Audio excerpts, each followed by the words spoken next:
Right, welcome back to New Day. This is the big issue. Thanks very much for making a date with us here on the program. My name is Pakusi Asari. If you just tune in, this is TV3. We're streaming live on Facebook, also live on your DSTV channel 279. This morning, I encourage you to keep voting or texting. I don't know if that's the right word. *439#. We've got 4,000 cities to give to 2,000 cities to give to 4 individuals. All you've got to do is to dial *439#, follow the prompt and pick your favorite platform and enter. Keep playing as many times as you can because you stand the chance together with 3 other people of winning some 2,000 Ghana cedis. All right, so I'm going to come in studio to introduce my guest for today's big issue. I've got the newly appointed Acting Chief Executive Officer of the National Petroleum Authority. He's also the Director for Legal for the National Democratic Congress, Eduji Tamaklo. Godwin, it's good to have you. Thank you. Welcome and congratulations. I've seen lots of congratulatory messages on Facebook and other social media platforms. Absolutely. And it's only fair that I use this platform to thank Almighty God for the privilege and opportunity and the boss himself, HE, the president. There are millions of NDC members, millions of Ghanaians. Now, for him to comb everywhere and still say, Eduji, I think you have the capacity to help me in my vision. Remember that it is HE, the president's vision for the downstream petroleum sector and what he thinks should be done under the circumstance. And he thinks I should be able to help him achieve that reset agenda within that particular sector. And I want to be express my gratitude to him, HE, the president, the vice president, and the leadership of our party for the confidence. You know, it's a very strategic industry or sector as far as the economy is concerned. So the responsibility is just going to ensure that the president's vision, one, of ensuring as much as possible cheaper fuel at high quality for our people will be achieved. Principally, you know how fuel drives this economy. Everything is about fuel. I mean, and so the whole idea is that together with my sector minister, soon to be, the Honorable John Jinapo, will drive HE, his vision for the industry. So I just want to express my gratitude to all of you. Right. And all friends, family members, my Facebook page is inundated, my WhatsApp. I couldn't respond to each one of those goodwill messages. But I want to use your platform to thank everybody for the opportunity. Ours is service first. It's a personal motto, service first. Serve. And once you serve, the rest will come. And again, you remember that I've been doing this communication work for God knows. We have to also protect the power and defend it. So we'll do the party work and do the what is required to be done at NPA as well. And that's why this morning I'm here. Right. It's good to see you. You've just enumerated your foremost priorities going into that sector or industry. But we also saw you over the weekend at Dangote Refinery. What did you go to do there? Well, like I pointed out, HE, the president, has a vision to get cheaper fuel. Because you see, one of the things that we've always struggled with is higher fuel prices. And the trickle-down effect is always impactful. Our people are always at the brunt of it. So together, you have a neighboring and an African, a giant for that matter, who has put up such a huge, humongous, I mean, you should take a tour of the whole zone, huge. And if you have somebody who is doing about almost 650 tons or whatever of fuel daily. That's huge.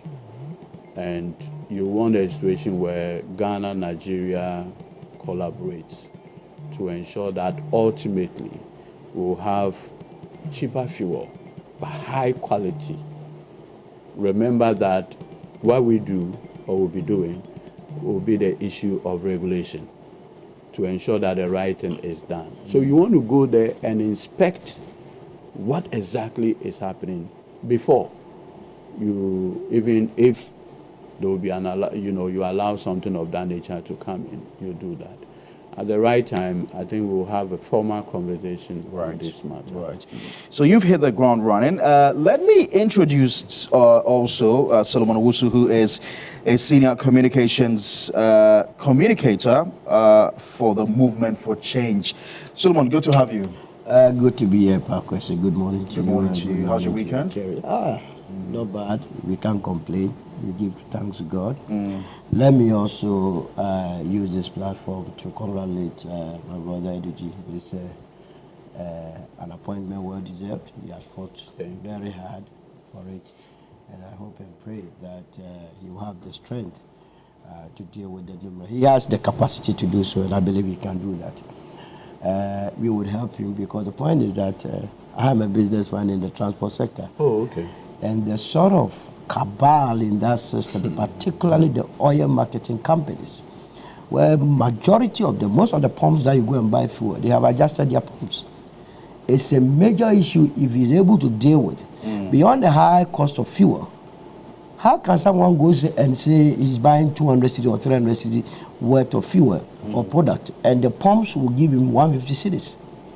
We have been complaining about this issue severally without people attending to it. So it's one of the critical issues that going to that sector, if he and his men are able to deal with, it will go a long way to help transporters. Because, you know, transporters always want to pass on cost to the consuming public. So if I am being shortchanged at the pumps, I will also transfer the cost to the innocent souls. And so I believe that it's appointment well deserved. And let me also use this opportunity, as we are talking about appointments, to clear the air about a malicious circulation of fake appointment about Mr. Alan. I mean, our brothers... But why would anybody go to that? It's coming from our brothers from the NPP, but they have to know... They are recovering from that it's too early in the day, you understand? I am putting on record that Mr. Alan Chamate has not been appointed as the acting director of any 24-hour economy. It is a fake publication. It is for people just... He doesn't want it? It's already Mr. Gusitando is within that field. And so why would anybody do that? You understand? Just to cut disaffection for him in the public speak. So it's a palpable falsehood, and anyone that has come across it must disregard it. Pakwese, let me just put in something quick. And I always say that, you see, God in his wisdom, all-knowing, almighty, could have possibly created man with one eye in front and one behind, right? But possibly God in his wisdom wanted man to appreciate the limits associated with him as man. Right. And so as a human being, as we head into this office, we will need people like you to provide us a back cover. We cannot watch our back. Right. We will need people like you, my brother Solo, Kofi and Co., and all of you to provide that back eye for us as we proceed. And that includes my other colleagues who have been appointed. We can see in front of us at every time. Only people who can see behind us. And in all humility, I want to ask you people, reach out, suggestions and what have you, that collectively we will make Ghana better for all of us. And I say this in all humility, help us to achieve HE the President's vision for Ghana. That's all that I can plead in all humility. Thank you, Godwin Eduji Tamak, was the acting Chief Executive Officer of the National Petroleum Authority. I've also got Solomon Owusu, who speaks for the Movement for Change. We are expecting a rep from the National from the New Patriotic Party to join us. Kofi Tonto will join us pretty shortly on the program. I'm sure he'd also like to share his preliminary thoughts with us. But I'd like to tell you about something that happened over the weekend. A lot has happened over the weekend, but one of the most instrumental things that happened over the weekend was the setting up of the Constitutional Review Committee membership. It's an 8-member committee that's supposed to be headed by Professor H. Kwesi Prempeh. And if we've got the pictures of the rest of the members, kindly show it on screen. That's it. That's what you have on the screen right now. So Professor H. Kwesi Prempeh is chairman of the Constitutional Review Committee. We've got Justice Sophia Adenyira, a member. We've got Professor Kwame Kakari, who's also a member. Former Electoral Commission boss, Mrs. Charlotte Osei, who's also a member of the committee. We've got Dr. Godwin Jokoto, Dr. Reina Akumpregia. I hope I got that name right. He's a secretary to the review committee. We've got Dr. AC Ansah, who's also a member, and Ibrahim Tanko Amidu. So it's an 8-member committee, and they've also got a reference that's been clearly stated by the president. And I'm going to read that to you shortly. But before that, let me introduce to you Kofi Tonto, who speaks for the New Patriotic Party. He's also a close aide to former Vice President Dr. Mamadou Bawumia. I saw him in some shots over the weekend. I think the executive director of the Africa Continental Free Trade Organization paid a courtesy call on the former Vice President, Wamkele. Is that right? Right. Okay, so Kofi, good to have you. Yeah, very good morning to you. Good morning, Kofi. I like your suit. You like my jacket? Thank you very much. The blue shirt, very nice. Thank you. The latest, is it MD or CEO? Yes, he's a chief executive. I just took over from him. You know, Edwiji, I'm not a happy person. Oh, you're not? I am one of the people Edwiji should have called by now. Oh, Edwiji. To at least inform me. Oh. I had to see it on Facebook. Solo, it's inappropriate. You have to apologize. I'm sorry. You should have called him. I'm sorry. You know, I have a picture of him and lawyer Kwesi. Okay. I'll send it to you. It's okay. It's okay. Ewa was my call mate. So okay. Of course. Edwiji is a brother, and I'm sincerely excited for him. I know he's going to do well. He has the competencies, so I have absolutely no doubt that he will perform. And he has to perform, like I said last week. The NDC must succeed, and we have to help them succeed. So Edwiji, all the best. It's going to be a very challenging space. I mean, this is the mafia space.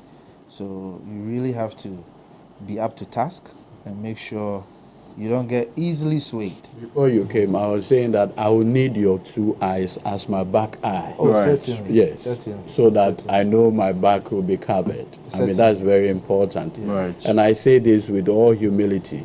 I mean, God in his wisdom could have given us 1 eye in front, 1 behind.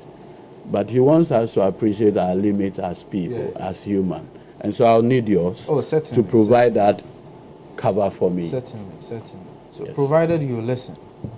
See, that's one thing you may ask. No, I've learned a lot from. No, I learned a lot from Nanado. Akufo-Addo was a listening government. Okay, that's how much I can tell you. He wasn't in Ethiopia. He was a listening president. But anyways, you know, Kwesi. Yes. I'm not one to determine for any media house their editorial discretion. I think all media houses have every right to exercise their editorial discretion. You know, in art and even graphic design, a blank page in itself is a design.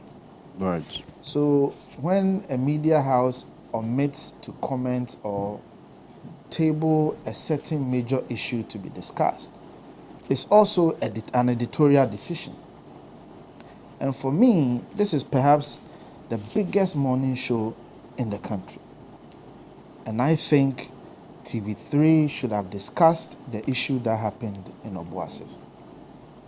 It should have been one of the major topics this morning. And so for that not to be discussed, I find it quite interesting. Again, I respect all your editorial decisions, but as a Ghanaian, I have a right to exercise my discretion as well to say that it is absolutely not right. I mean, what do you want to talk about, Kofi? No, my point is, people have lost their lives. Oh, you're talking about Obuasi? Obuasi. Okay. People have lost their lives. Look, Joseph Yamin was in Obuasi yesterday with some executives. And I think I listened to Joseph Yamin, and his comments were excellent, telling the party members that their brothers who were killed shouldn't be the basis for them to go and engage in any further in the riots acts of illegalities. And I think it's something we have to discuss, especially when TV3 championed illegal mining issues the last 3-4 months. So please, it's very, very important. What happened in Obuasi cannot happen again. You see, Anglo-Gold is an export earner. You know, by our laws, when they ship out the gold, they have 30 days to bring back at least 80% of the gold they have sold. It's what we use to augment our efforts to support our city. So when an act like this happens, it affects our currency as well. Aside from the investor confidence, that will also suffer. So we have to condemn what happened in Obuasi. And I'll charge TV3 to take this issue seriously, especially when a member of your TV or media company is on record to have told the young people in Obuasi to go into the mines. Really? Yes. A member of your company, a journalist from your company. Yeah, fine. When was this statement? Several months ago. No, but you see, but that was what I was going to ask. You see, You know, the challenge here is that, I mean, you found a way of introducing the topic. Yeah. That's fine. And I know you do this cleverly. You see, I'm talking. I just thought that intervention is important. Yes. You see, whatever statement that was made, it's not contemporaneous. What's the purpose of this big initiative? It's not contemporaneous with the events that happened. So that the suggestion to try to link what possibly might have been said several months ago Absolutely. to an event that happened barely yesterday, if not put in proper context, will put whoever the journalist is in a very bad light. It could be very bad. I would have agreed with you. But specific comments were made and specific companies were mentioned. Kofi, you know what? The reason I don't want us to personalize this is I'm not because, personalizing I mean, it's good you've raised this point. I didn't mention any name. No, but you're saying that a member of our news team, a member of this company. Yes. And you say this company is reported to have made certain statements, insightful statements. Yes. But we do not know when the statement was made. Okay. And that was a question I actually asked you. Yeah. Are you able to tell us exactly when? I don't know exactly. When he made the statement, but so he made the statement. To link that on Ras Mubarak's page. Hold on. To link that statement to what happened yesterday could be a bit of an overstretch. And it's even when it is not like contemporaneous. It's what beyond that. It's what the person I see what cleverly my brother is trying to create an impression of incitement. I disagree with you because you see, you have come onto a show. Yeah. They have given you a topic. Your duty is to discuss that topic. Okay. And leave the rest. When you spoke about Alan, was that part of the topic you were giving? You made a when you spoke about Alan, was that part of the topic you were giving? A specific. Please. You are saying that this your topic should have been part of what was to be discussed this morning. And I'm saying that you should have given them the benefit of that. You don't know their strategy for the day. You give them the benefit of that. After all, it's not only New Day that they discuss issues. Did you hear what I said? I listened to you carefully. You said it's a topical issue. It should have been part of the issues to be discussed this morning. Yes. And I'm saying you don't come from your house and come and dictate what they should discuss here. You have been unfair to them. Dictate. That is what you're saying. No. Clearly you didn't listen. No, I listened to you. I said they have editorial discretion. Yes. And I'm also exercising my right as a citizen to express my view on their editorial. No, but if you were all going to so come from our house, talking about you came here and dictated the topic. No, so you dictated the topic. I only pass the comment. You are only saying this will not be allowed. We can move on. No, we can move on. He has come to set his own question. I don't have a problem. I'm not setting my question. You set your question. You have a problem. But thank you. We can. Thank you very much. I've said my piece. I've said my mind. Thank you. Thank you. No, this is not propaganda. I expected you to at least say something. Your party members. I expected you to say something. What is the issue? I appreciate your. Let me push. I even wanted a situation where I'll give an indication that HE, the president, John Dramani Mahama, once these matters came to his attention, has immediately, with speed and purpose, asked that the matter be thoroughly investigated. I would not want to pass judgment. Oh, I see. Once the matter is under investigation. Oh, interesting. Look, people have lost families, breadwinners. There's a company also involved. The issues are very weighty. Imagine I sit here and just say, oh, the company, quote unquote, killed these people and say like, and then leave it without the benefit of knowing exactly what the details are. And like my national organizer, Joseph Yamin, rightly pointed out, we want to express our deepest condolence to the persons who have lost their lives and their families. There will be an investigation. I would not, with the greatest respect, having learned from the lessons of the past, clear either the Ghana Armed Forces or the persons, even before the benefit of an investigative report. You know, in the past, we've had a situation where leadership will clear individuals involved in such matters even before reports are generated. I've learned from that. You know, because what's interesting, gentlemen, I think we can move on. Last week, you last week, it's okay. What did you say about Kufuor and the Techiman? We can what did you say? Don't progress now. Now, Kwesi, let's progress. No, please, enough of your interruptions. Kwesi, let's continue. Let me commend President Mahama for the decision to initiate the process of a constitutional review. Oh, well, you've got to hold on for me there. Okay. I'll come back on that. So, just to put matters in context, we know that the president has set up a constitutional review committee, and that announcement came out sometime over the weekend, and the committee has a terms of reference. Now, what they expected to do is to identify and address gaps and challenges with the implementation of the previous constitutional review work done by the 2010 Constitution Review Commission and the 2023 Constitution Review Consultative Committee. Now, they've also been tasked to engage key stakeholders to solicit their views on the proposals for amendment of the 1992 Constitution and make actionable recommendations aimed at enhancing democratic governance in the country. And so that's essentially what their terms of reference is.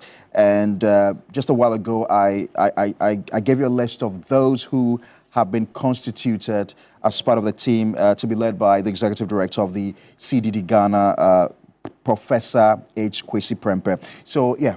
Yeah, so I'm saying that I commend President Mahama for that initiative. You know, President Mills set up a committee.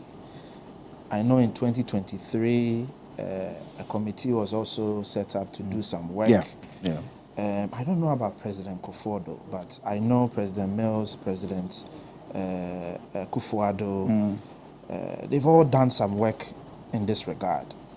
So it's definitely a decision in the right step, because we've all been talking about the Constitution for a very long time.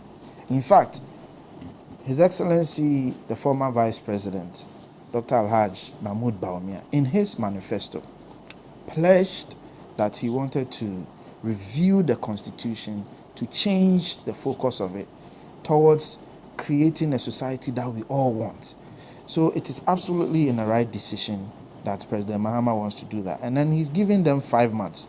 What I don't know is that, is he expecting that the 5 months will be enough to do all the consultations, agree on the document, go through parliamentary processes and all of that, and go through the amendments? I don't know. Or the 5 months, because from what I read, it looks at they have to go back and review the and identify gaps.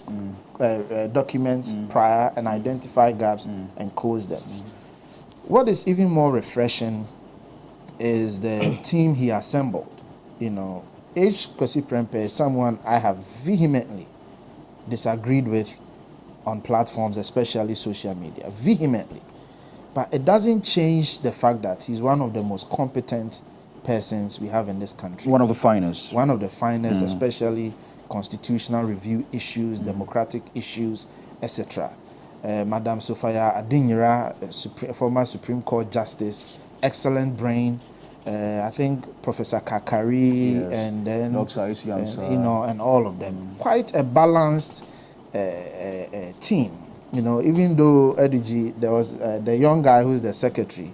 I don't know how true it is, but I've seen a flyer of him in contesting for a position in the NDC or something. But nevertheless, I read his background, a very astute lawyer with a PhD in law, meaning that he also has what it takes to do the job. So generally, I think the team is a solid team, and we must support them to succeed. Yesterday, I put up a post on my Facebook wall that they have a mandate to aggregate the views of Ghanaians. The things majority of Ghanaians believe in are social, cultural values, the things that will enhance our social cohesion. And I warned, and I do so with all humility that I can muster, that this must not be a committee that's going to pursue their own beliefs and ideologies. Because we've debated some of them and we know the personal ideologies they hold. So they must not use this as a platform to pursue their personal ideologies. And we also know there are Western institutions lurking who want to infiltrate and determine for us what our cultural values and norms should be. They must be very careful. What's your suspicion? No, I don't want to go into anything. I want to give them the benefit of doubt. Okay. But what I want to say is that they must be very careful that they don't engage in what we call extreme rights consciousness. If you take time and read on it, anyone listening to me, there's a concept called extreme rights consciousness. When people are giving so much rights to the detriment of social cohesion. Ghana, we have our way of life. We have the things we believe in. We can learn from other countries. America has so many great things we can take from other countries, etc. But that must not in any way, shape, or form mean that Western ideologies will supersede our values and cultural norms. So I want to commend them. I want to wish them all the best. I want them to succeed. We must have a new constitution that reflects what our aspirations are. Growing up in America, one thing I learned was the pursuit of happiness. It's a fulcrum of the American society that as an everyday American, the union may never be perfect, but you must pursue happiness. Personal liberties. You know, personal liberties, etc. So one thing I want the document to come out with is that aspiration. What's that Ghanaian aspiration that they want us to pursue? They must give us that aspiration that young people coming up, all of us can pursue. That as a Ghanaian, this is a value, this is an aspiration from cradle to grave that you must pursue. I think they will do a fine job. I wish them all the best. Madame Charlotte Osei, Professor Kakari.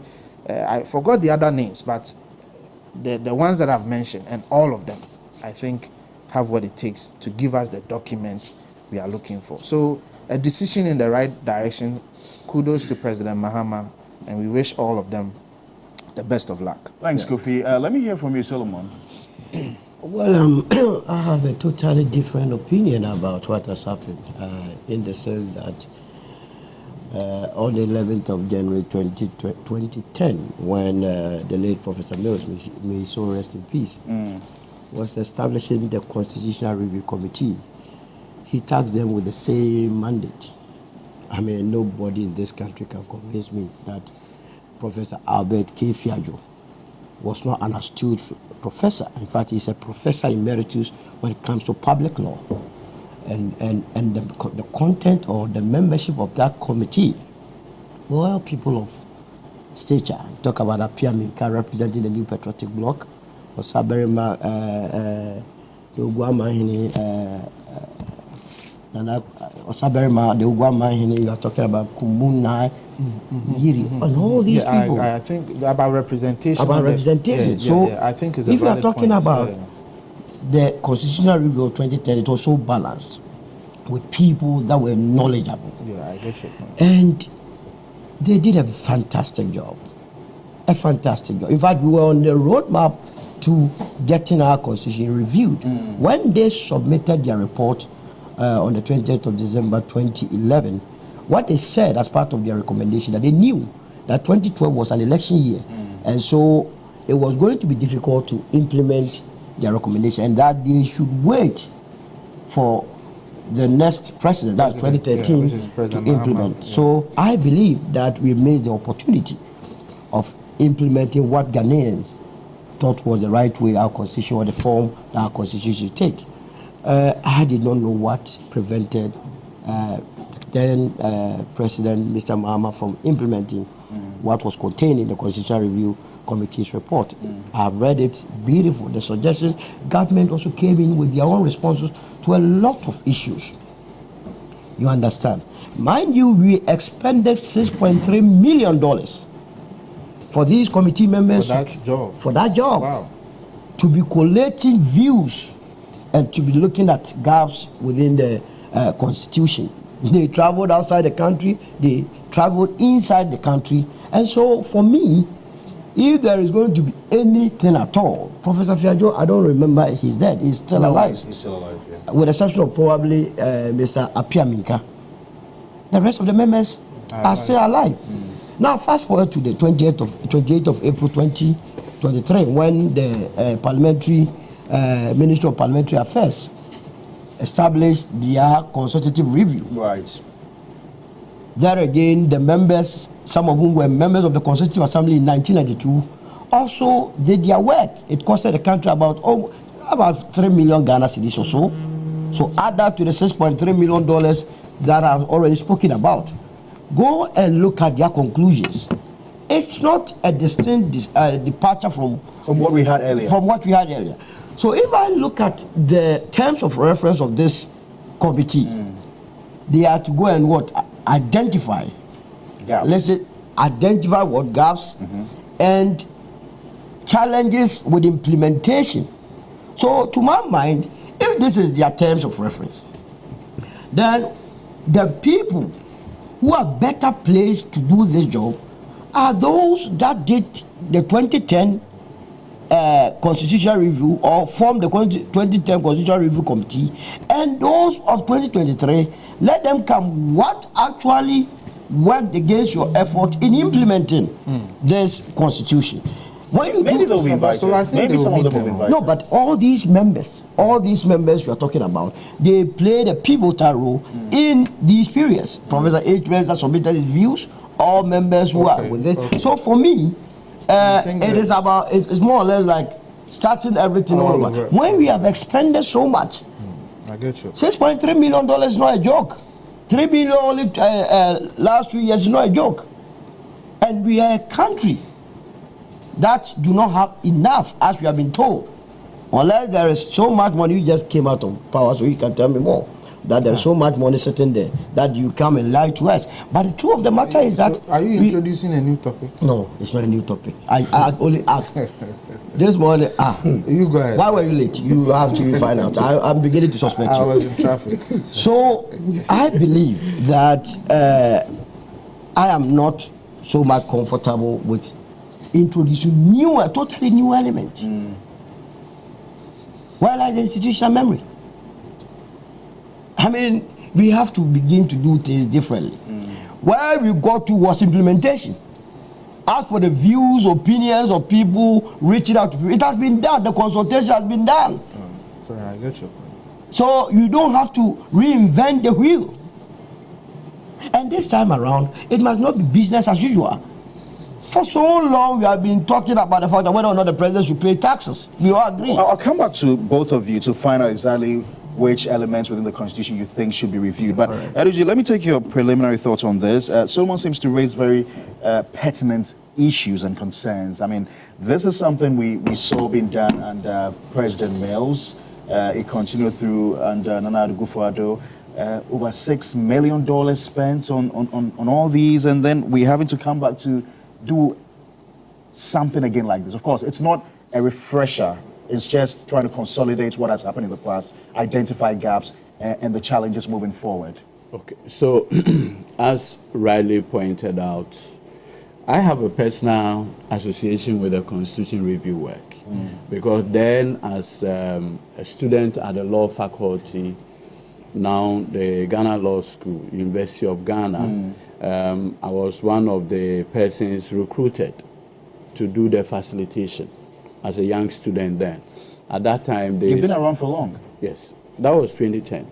You see, Aduji, I admire so much for his age and the work He's he only has 42 done. years. Yeah, and then the work he has done, you know, is So you let me commendable. proceed. Thank you. Hey, So, Aduji, I'm giving you fans to let me help proceed. Let me. Oh, you this team, Right. you this Go ahead. panel member. I love all of you. You're so funny and interesting. Your fans cannot be Always taking it. because there could be something behind. Always taking a dig at each other. So, in 2010, then in the faculty, Professor Raymond Atuba as executive secretary, with Professor Fiajo, as you rightly pointed out, when Professor Mills put up the initial review commission together, I was part of the facilitators in Greater Accra. So what we did was to go to the various communities, do community engagement, ask, for instance, constitutional term limits, what should be done, the issue of death penalty, and many other issues came up. Now, if you recall, after the death of Professor Mills, when HE President Mahama took over, he set up the Professor Evio Dankwa Implementation Committee. Under who? Under President Mahama. That's why a lot of people don't know. Okay. So President Mahama then, because then the commission's work had come out, he put up, there was a white paper. So now we came to the phase of implementation. And so what happened was that he then put up Professor Evio Dankwa Committee to ensure the implementation. Now, you know, there were two issues. So, for instance, there are clauses that requires referendum. There are clauses that requires parliamentary 2/3. And so, the question is, how do we proceed? And that became an implementational issue. Now, because it became an implementational issue, there were some schools of thought that you have to come to Parliament for Parliament to ensure the amendment of those specific clauses that are non-entrenched. And for the entrenched clauses, you needed referendum to do that.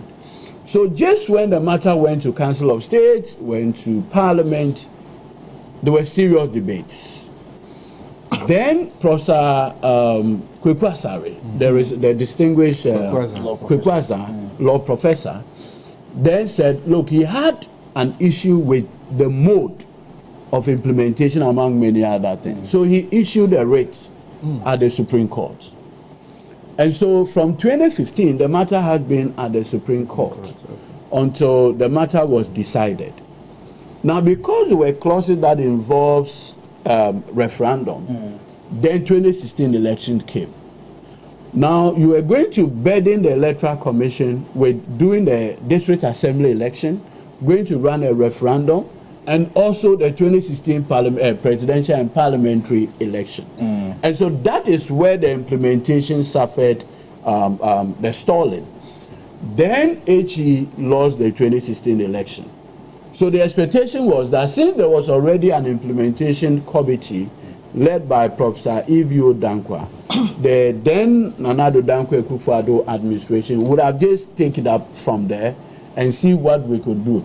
But what the president, then former President Nana did, was to select a few of the provisions for that purpose. For instance, the election of MMDs, whether it should be... We had our view. And so it was to have that. So what the president then did was to choose specifics.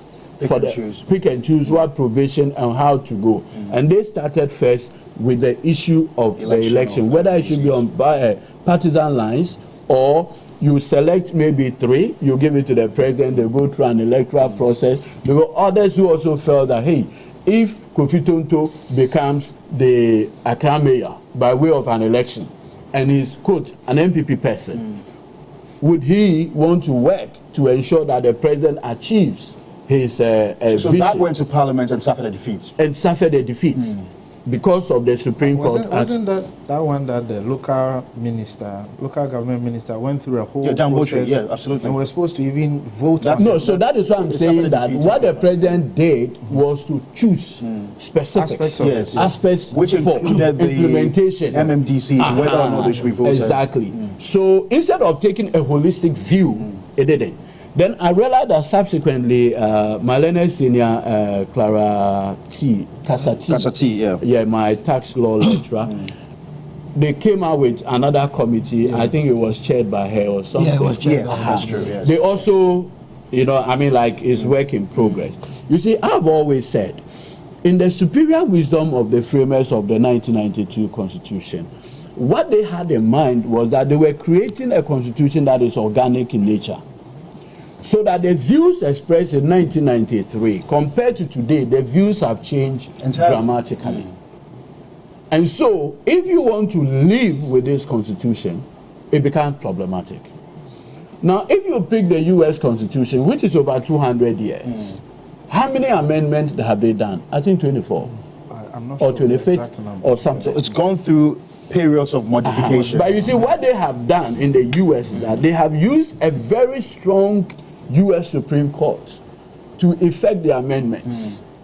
So the original U.S. Constitution, 1775 or so, is not what you have today. The court has intervened and done most of the amendments. And so you see in the U.S. they will say the 5th Amendment, so amendment. That is what they have done. It's true, our courts have also intervened cleverly in some of the engineering. But we wanted a holistic. I do not think our court, for instance, can wake up tomorrow and say the term limit for the president, it's no longer going to be 2 years, 2 terms, but you can do 4 or 5. We need all of us to have that conversation. Or we can even say that we need to have a conversation that you do only 1 term, but 7 years, like President Kufuor at that time envisioned, that he prefers continuous 7 years than the break. So 27 amendments. So you can imagine, in 240 something years, they have only done 27 amendment to the Constitution. But the courts in the U.S. have intervened. Now, because we believe, and we took the American formulation, that our Constitution is organic, with the capacity to grow, and with growing expectation, our people. I am not sure that, you want a situation where a group of people can just sit in a room and say, we decide. And that's where I come to personal views. This one, the views of all of us have already been collated, facilitated. And so it is not going to be like we are now going to start reinvent all the over. Like he mentioned. And so your concern about cost and others will be taken care of. In terms of the composition, with the greatest respect and with all humility, if you pick somebody like Kwesi Prempeh, his work as CDD is notorious. In fact, he had disagreed with the views of the NDC. And he had equally done that with the NPP. So he comes to the committee with a mind that I think is open. You cannot start a constitution review process. Even Professor Kakari, he's been quite critical of the NDC. No, so I'm just coming there. So you cannot have a conversation that right from the beginning you are prejudicial. This is about taking the views of the generality of our people and also going back to previous works that has already been done and put it together for the purpose of implementation. HE, the president, has 4 years mandate. The campaign promise was specific.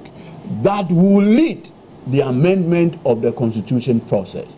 And he is determined to ensure that for the first time, we'll conclude the conversation on this matter. I remember when he first gave this promise, our friends in the NPP said, but you were president, you were vice president when the conversation first started. What have you done about it?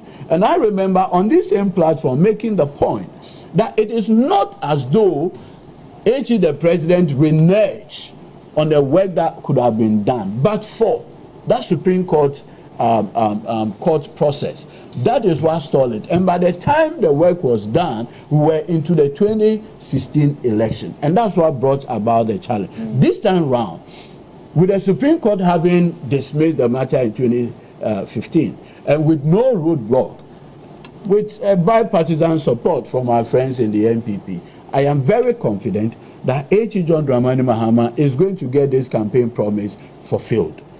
And the provision that requires either referendum or parliamentary, whatever it is, thankfully, God has blessed the NDC so much that we should be able to count where there need be at least 182 with the independent and the support of Afri-Markin, is it a mini-micro minority?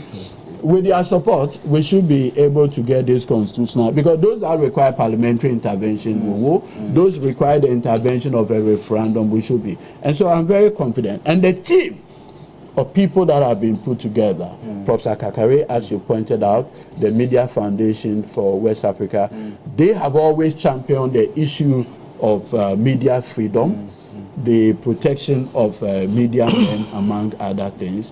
We want to have a conversation about the media and its role in our democracy.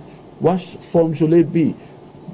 Already the Constitution does not allow for censorship, but people have expressed concern that you do not also want to have a situation where anything can just be said.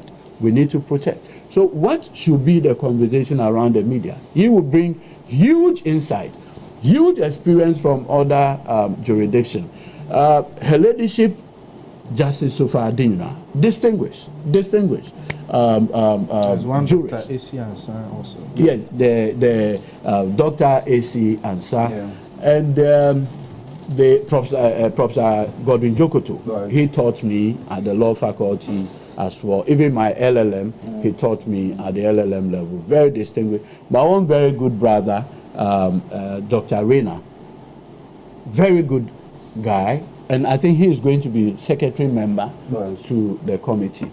The 5 months, I'm confident that they'll be able to wrap up their work and submit whatever report that there is to H.E. the president for this constitution to be amended.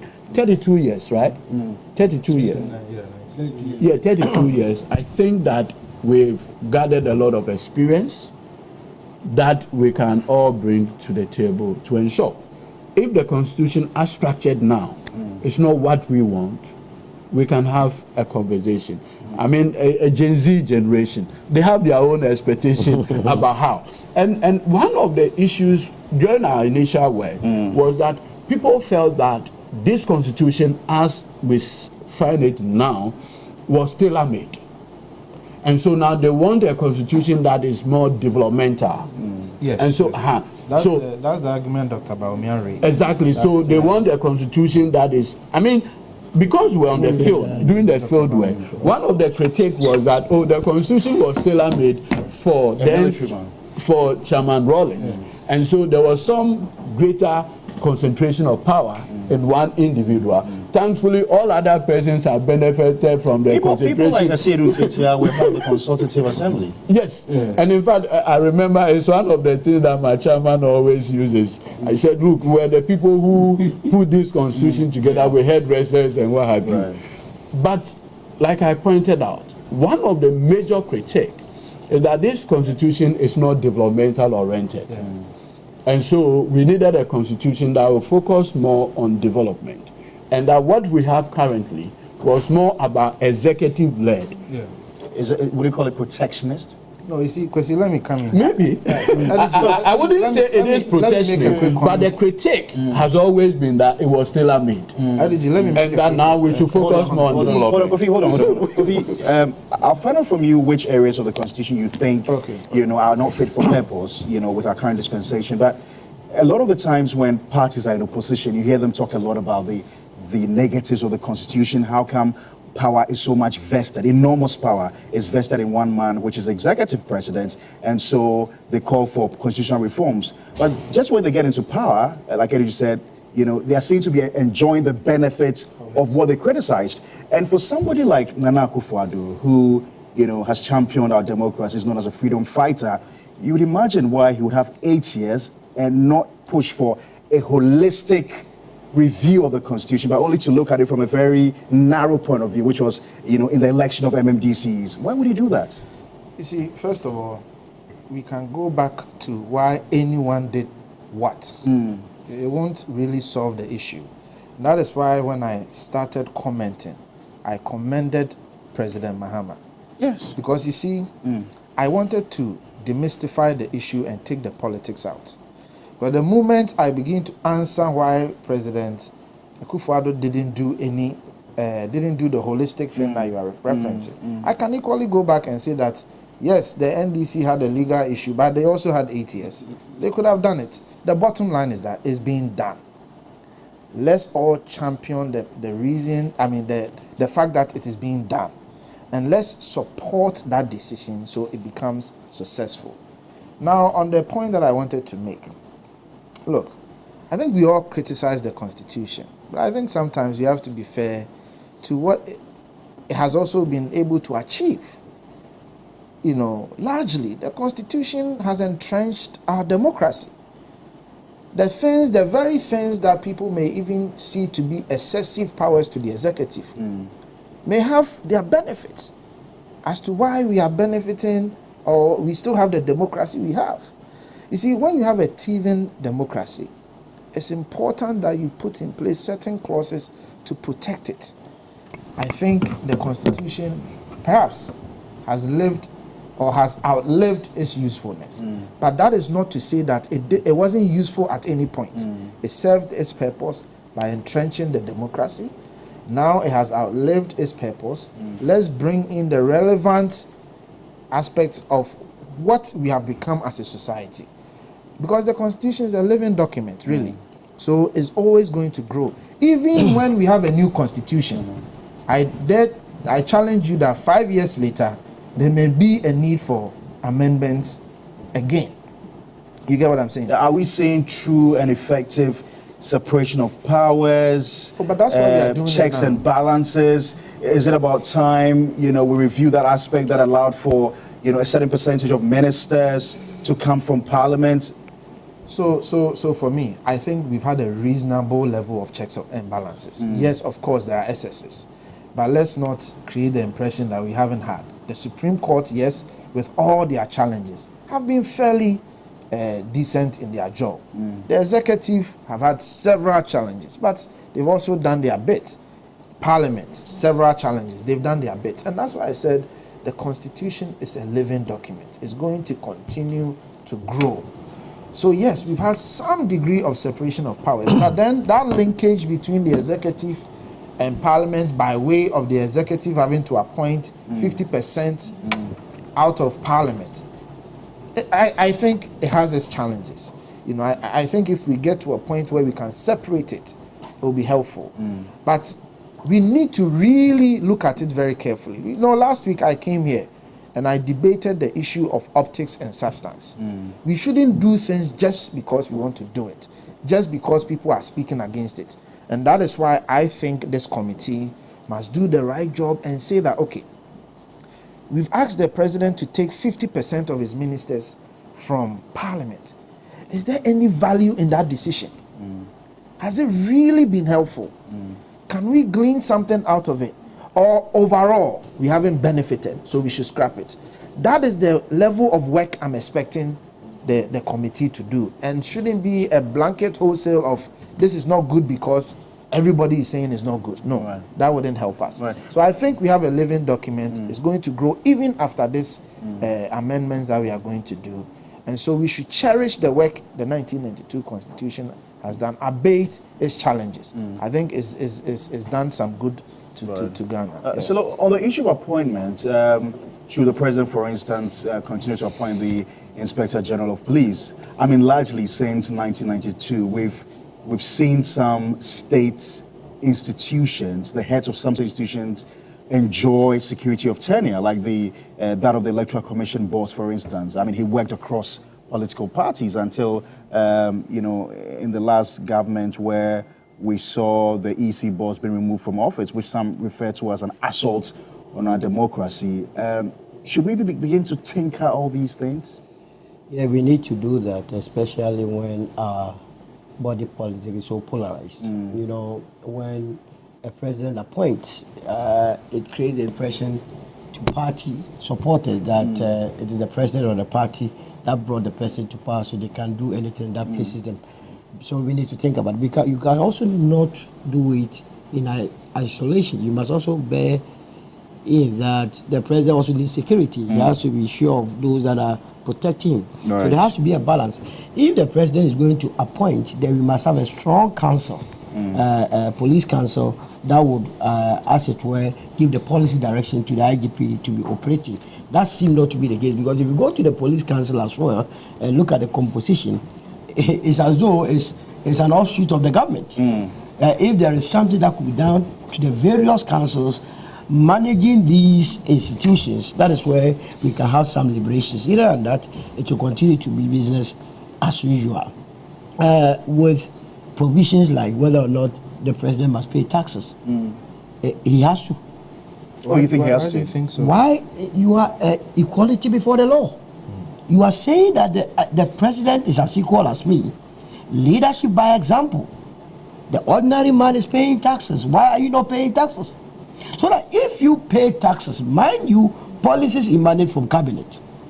So that if you are bringing obnoxious taxes to parliament, you, the president, will also be, as it were, engaging or encountering the same sort of hardship that ordinary people will be going through. So I believe the president must be paying taxes.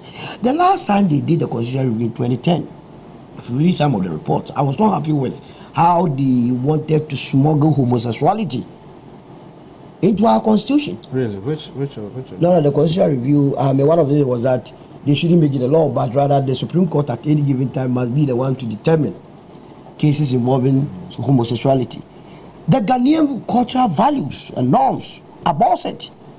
So it must be clear, stated clear, that Tumu will not be accepted into our constitution.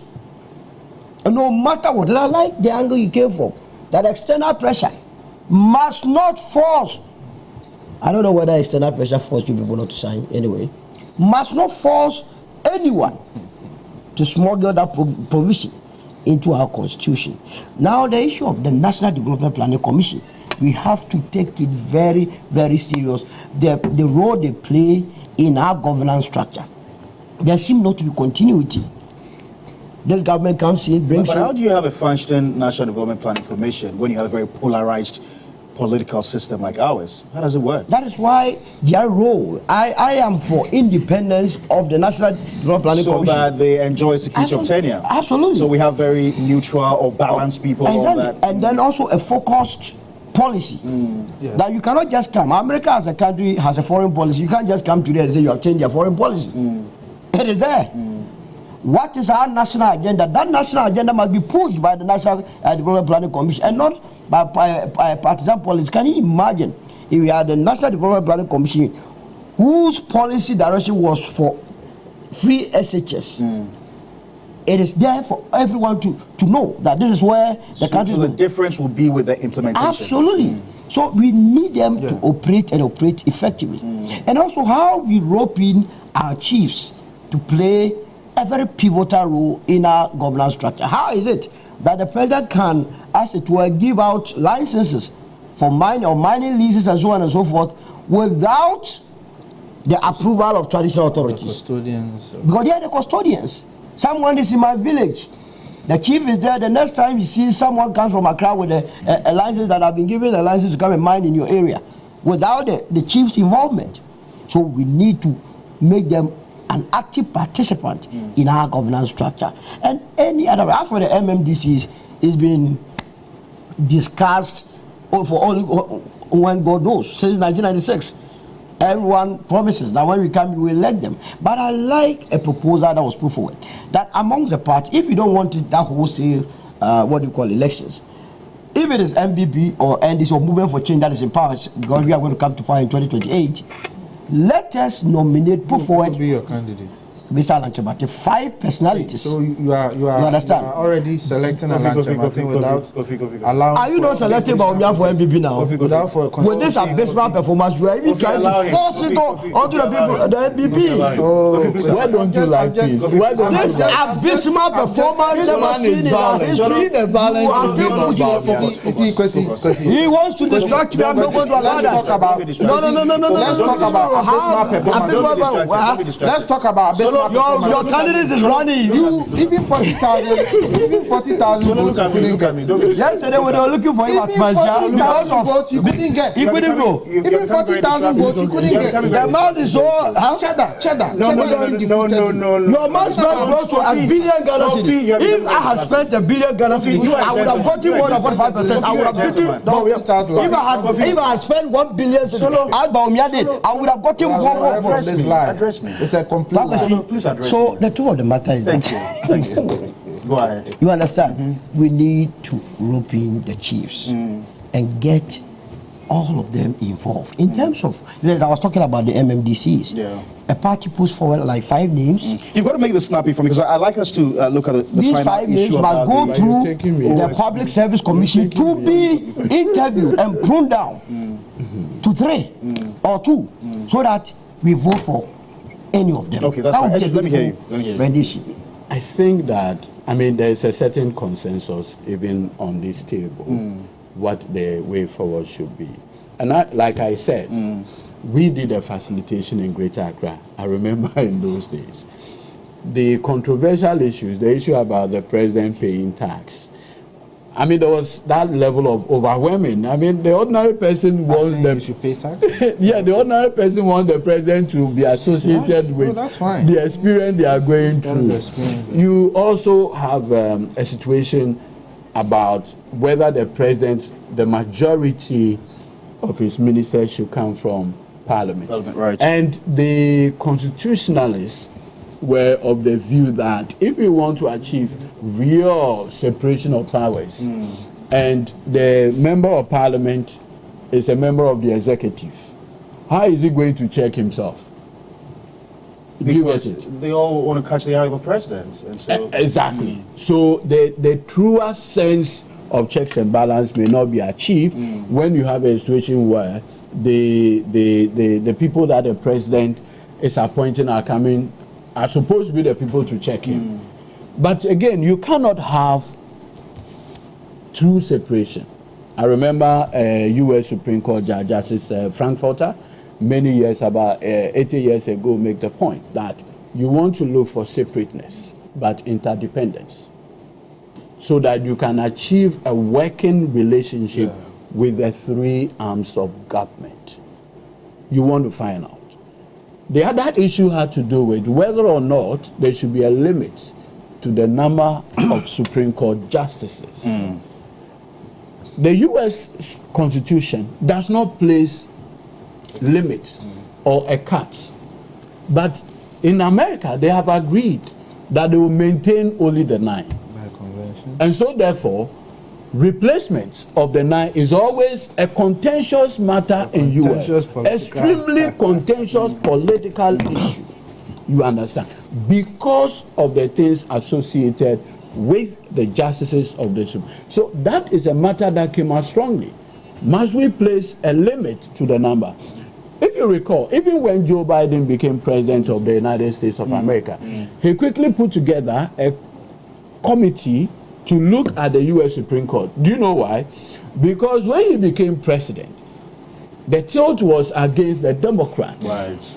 And so, Democrats in the U.S. said, Mr. President, will be disadvantaged. And so, at all costs, increase the numbers. Yeah, they were pushing him. Increase the numbers. But what he did was that he exercised a certain level of restraint. Even though his party people were putting pressure on him to increase and balance the U.S., the composition of the U.S. In fact, now it's about 6-3.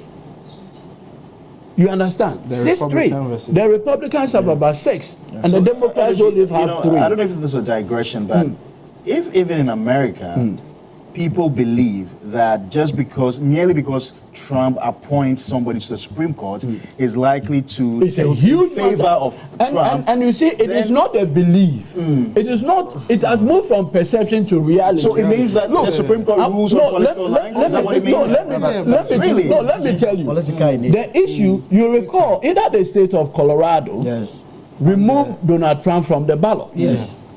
Trump challenged that. And the matter became very highly. The state of Colorado also took the view that he should be taken off the ballot because of all this conversation. Incidentally, some of the Democratic, Jackson, the lady, took the view that no, it is not for the court to decide who goes on the ballot. And that by doing that, the court is effectively engineering the choice that the voter is faced with. And that will undermine the very spirit of the U.S. Constitution.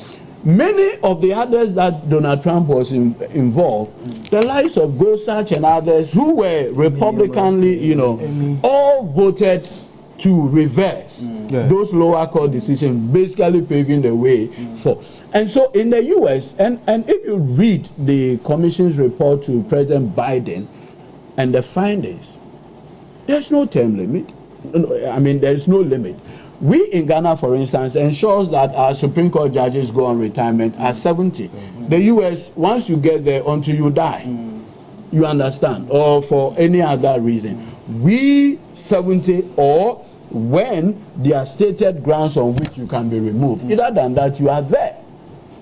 The issue of the Electoral Commission, until Mr. Akufo-Addo did the unthinkable of removing the chairperson, it was unheard of. Absolutely. It was unheard of that you could remove the chairperson of the Electoral Commission. No matter how you disagreed with Yes. I mean, just and Afarijan basically stayed over. The Chief Justice? The decision ultimately lied with him. Basically, processes. It's the process. It's not a president that... It means that the issue of perception, as he raised, you cannot entirely ignore the views or perception of Ghanaians Of course, when of they course. think I'm not that disputing Supreme Court decisions are going against their political party. No, even in the U.S., it's even stronger. And I'll tell you something. Now and then. Attorney General Garland, Merrick Garland, Judge Merrick Garland, at a point had to send U.S. Marshals to protect the Supreme Court judges. Yes.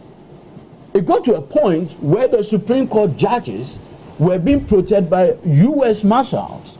Why? Because of the increasing threats on them. So why are you lawyers? Why do you always try to make us believe the judges rule the law? Because you see, like Oliver Wendell said, he said the life of the law is not logic, by experience. Okay. The social engineering aspect of law. And globally, a Supreme Court is always considered to be a policy court. Always remember that in the Bible, the kings were the judges. Always remember that. The kings were the judges. It is so the work of the judge has always been part of an executive work, even from biblical point, Judeo-Christian. It was the king that passed judgment. Whose head will go was the king. Even us, traditionally, it was the king that sat in council. So they had two, executive and judicial work together. Until the likes of Montesquieu and co. started preaching that there must be true separations and others. But we've never had it the way we want. And so the conversation is not only in Ghana, in India. Look, the Indian Supreme Court had to decide on identity card. The violence that ensued subsequently was no joke. So it has been always a hot issue with politics. And that is why in the U.S., immediately you are appointed by the president or nominated, and you have to go through Senate confirmation through the Senate Judicial Committee to become a Supreme Court judge. Your political views are already known. Yeah. You should have currently in the U.S. Watched the one of the U.S. Kavanaugh. And the women It was very even Jackson, Ketanji, and all the things that she went through. Currently in the U.S., because a U.S. Supreme Court judge had telephoned President Trump ahead of the inauguration, and that has become a hot issue in the U.S. as we speak. So it has always been so with our. See, that's why I was saying that. We've got to go now. Very quick. That's why I was saying that. Oh, I have a very good brother. Before quick. Godwin Mahama. Today, one of our communicators, top communicator, today is his birthday. And my senior brother, Jude Agbomaba. Happy birthday, Godwin Mahama and Jude as well. Edu, just wishing you well. You want to say something quickly before we wrap up? Everything Edu said. Just in 30 seconds. Attest to the fact that I was saying that we shouldn't entirely condemn our constitution. Look. No, it has really served us well. It has really served us well. If you go to America, the banter you see between NPP and NDC is absolutely, it's chicken change. It's worse. It's chicken change. What we do here is not Chicken change. We are playing. So I think to a degree our constitution has served us well. Definitely. And we salute Jerry Rollins for giving us this all constitution. the changes we have to do. The midwife of the constitution. Yes, I want to congratulate Donald Trump. Today, that's the swearing in. Today he's going to be You're the going to be there with him in spirit? Yes, have always been a true Trump supporter. I like. I want him to restore the compact, the one on the electricity and stuff, the PDS issue, so that we can ramp up electricity. All right, gentlemen, thank you very much. I've got to say thank you to all of you. Edwin Tamaklo is acting managing director of the National Petroleum Authority. He's also head of legal for the National Democratic Congress. Kofi Tonto is aide to former Vice President Dr. Mawan Obamia, and Solomon Owusu is senior communicator for the movement for change. Thank you, gentlemen, for joining me here on the program. When we return, there's more coming up.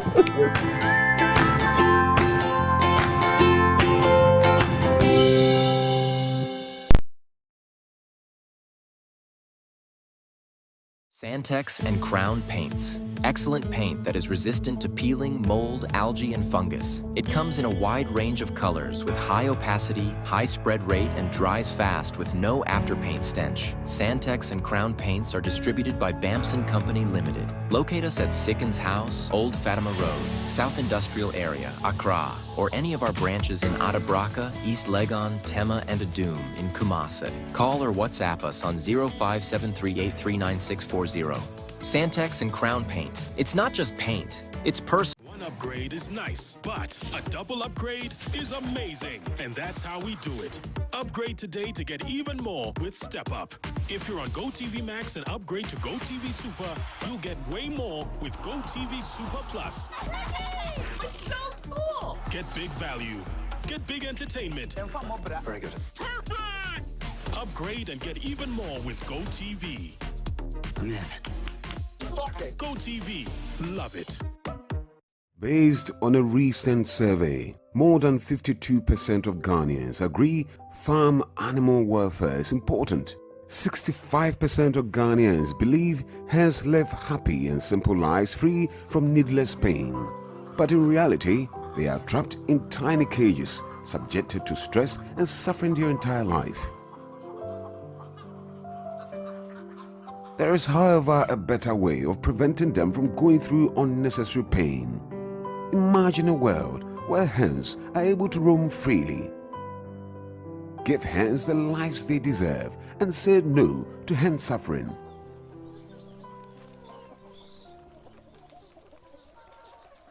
Looking for a seamless shopping experience? Welcome to Franco, where everything you need is just a click away.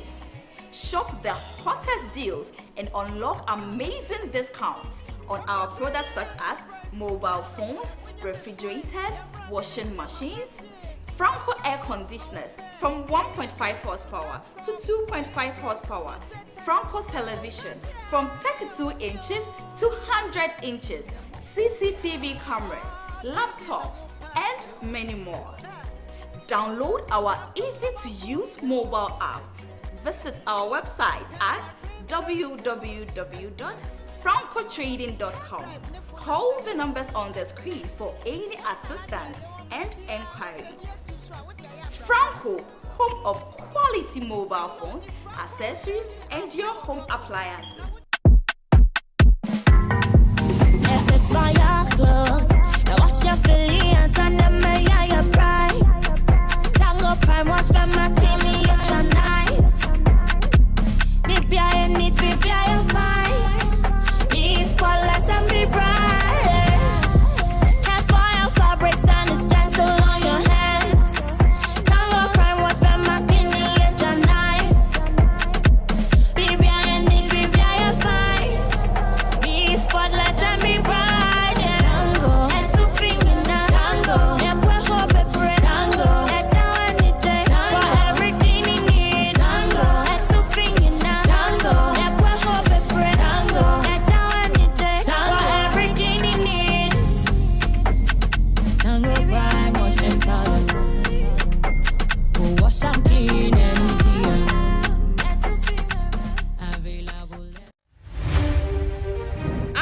tradition here at TV3 is that the news comes first, and that's the promise of News Central. With reporters every corner of the country.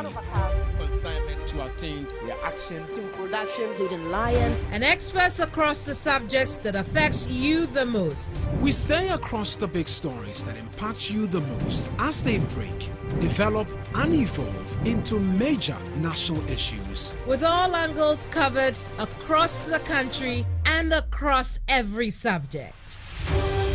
I am Kemini Amano. And I am Eric Mawina Egbeta. News Central, live weekdays at 12 p.m. on TV3. TV3, first in news. Hey, what's cooking? Well, something spectacular, something brand new, something you've never seen before. Something special on a good afternoon. Absolutely. Oops, time's up. Let's go serve you as what we've been cooking.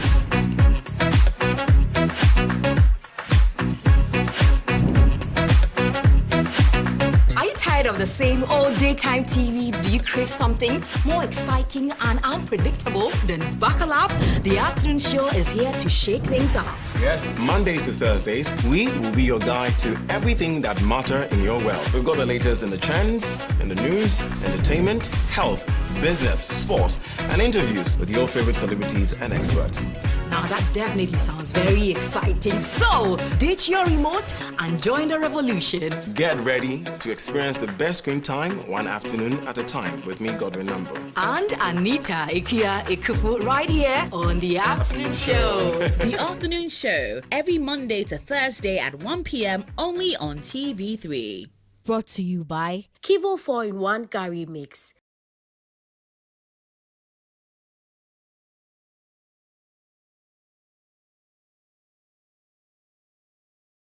Hello, Ghana 4. McBrown's Kitchen new season. And I'm a Debrewi. Season way. And you are near yen time you will fear no. Aha, you best see I. When's the last time I called kitchen? When there? Never call kitchen. Never call room tea or kitchen. When it comes to the bamboo and tilapia and paposto, we wear it is our home. I was in the crab and Yamia Juma. That be retained. This year has been good or bad? This year in general, be fair. This has been great. Wow. Coco. Coco got tilapia on there. I don't know. McBrown's Kitchen shows this and every Saturday at 5 p.m. on TV3. Brought to you by Hisense, Enapa Foods, Wemplex 400, Kivo 100% natural hot pepper, My Life Insurance. No be